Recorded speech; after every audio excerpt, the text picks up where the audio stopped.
Okay, and welcome to another video done by Gracie KB. In this video, we will show how to install and configure deployment using Windows Server 2008. Firstly, we can go, on the open screen, you can go to Add Roles, and we're going to add Windows Deployment Services. Click Next. Next, when you ensure that these two are ticked in order to get proper functionality, next, and can click Install.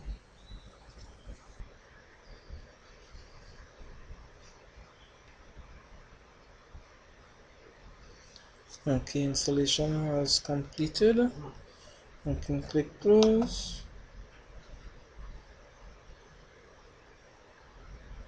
Now we'll go into Administrative Tools and we can now see Windows Deployment Services.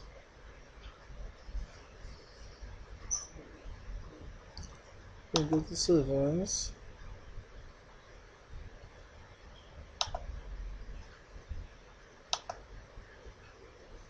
So it is not configured yet. So we right click and click Configure Server. And click Next. This is just where the folder will be. So I click Next. This is telling you to save it on a separate disk. But for this tutorial, we would not worry about this too much. Alright, in this step, you want to click both boxes. Alright, clicking these two boxes allows for the PXE client and the port 67, which allows different machines to communicate while on the same system. So we click Next. Alright, this step, do not respond to any client computers. It doesn't really make sense in this situation. Respond only to known client computers. It will make sense in an organized organization, but it will need a lot of manual configuration of each machine to identify it so that it may be able to read on the system. So we're going to choose this option to respond to all known and unknown client computers. And by ticking this box, you will be prompted to enter your administrative clearance. So computers that are not already assigned, you may enter the administrative permissions to alter or add them to the group, which makes things a lot easier to work with. Click Finish, and it's configuring the deployment services. Alright, I'm going to click Finish here. Alright, so before I continue, let me tell you a little bit about Windows Deployment Services.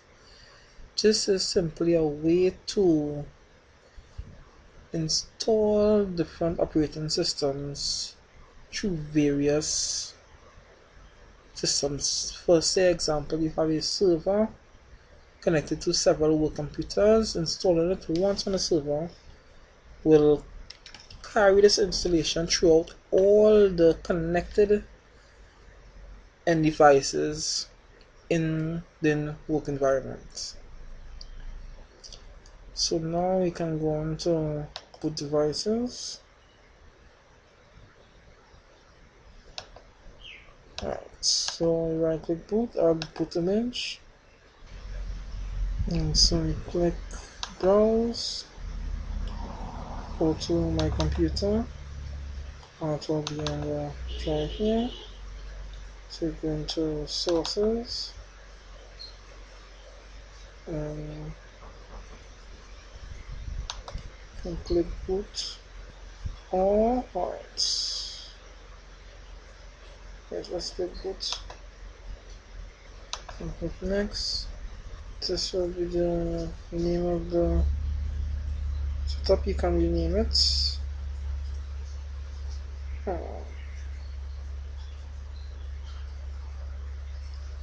but we leave it at this, that setting for right now and click next.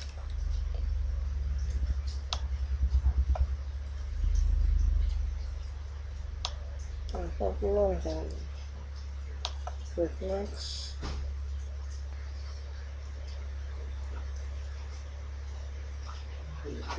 That is done, so you can click finish. Okay, so we have a boot image here.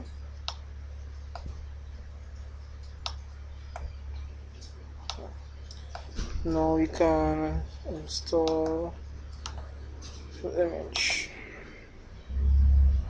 You can change the group name, but this is just a explanation, so we leave it as is and continue it next. Find the location, hit browse, and then we get install. Next. Alright, these things what we are installing, it literally has full functionality Windows inside it. And so you can see them here that it has the standard enterprise data center, for example. So you'll choose what you want. Now you can actually choose all and when it is installed and choose which one. So we shall continue and leave it as that. And click next. Okay, so we have Windows Longhorn offered in different variations. Alright, Windows Longhorn was actually the code name or the beta name for Windows Vista. It had a few things that had ideas for Windows 7, but after changes, Longhorn turned into Vista.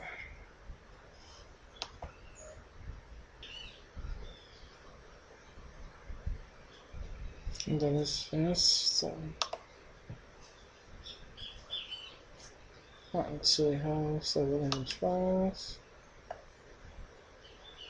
for each version of Longhorn.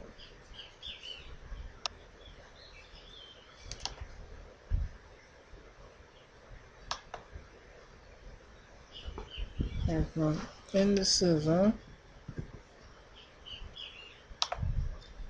there's a response setting.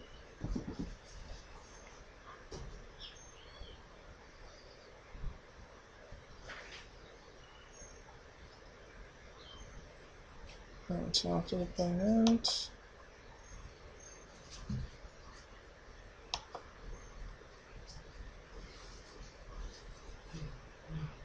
and go to the server manager and verify that was installed.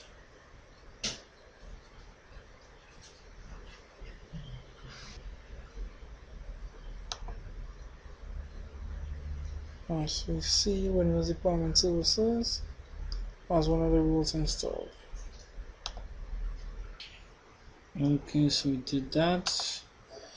Now let's see if we can. No.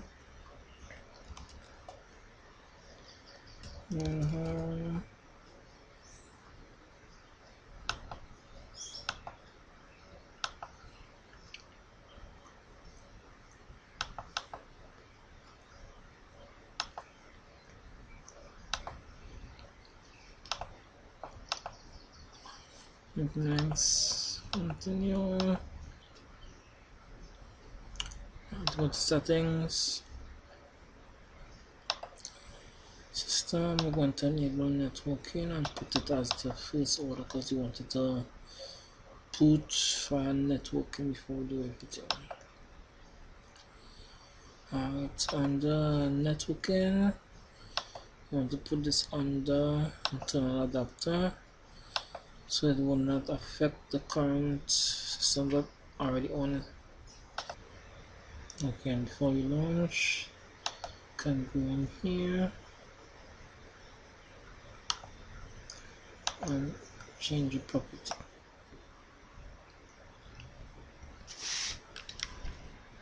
And take off this.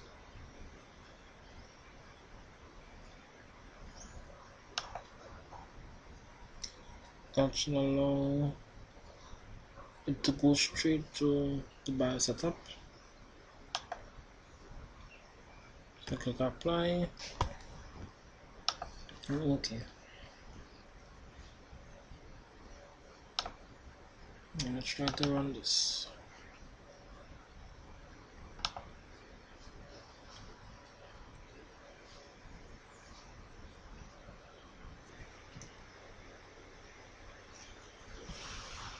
Okay guys, I'm sure you'll see that I was getting a lot of problems to actually run and install Longhorn. The problem occurred here is that this setup of Windows deployment is better run with Server 2008 R2 version. I'm still running the R1 version, and that is probably how I got the Longhorn. But the good thing is, all steps leading up to installation are all correct. So following these steps, you shall be able to install your Windows using Windows deployment services. So following all the steps up to installing the image and boot WIM files, installation of Windows deployment, everything is correct. So I hope this could still help you in some way. Thanks for watching.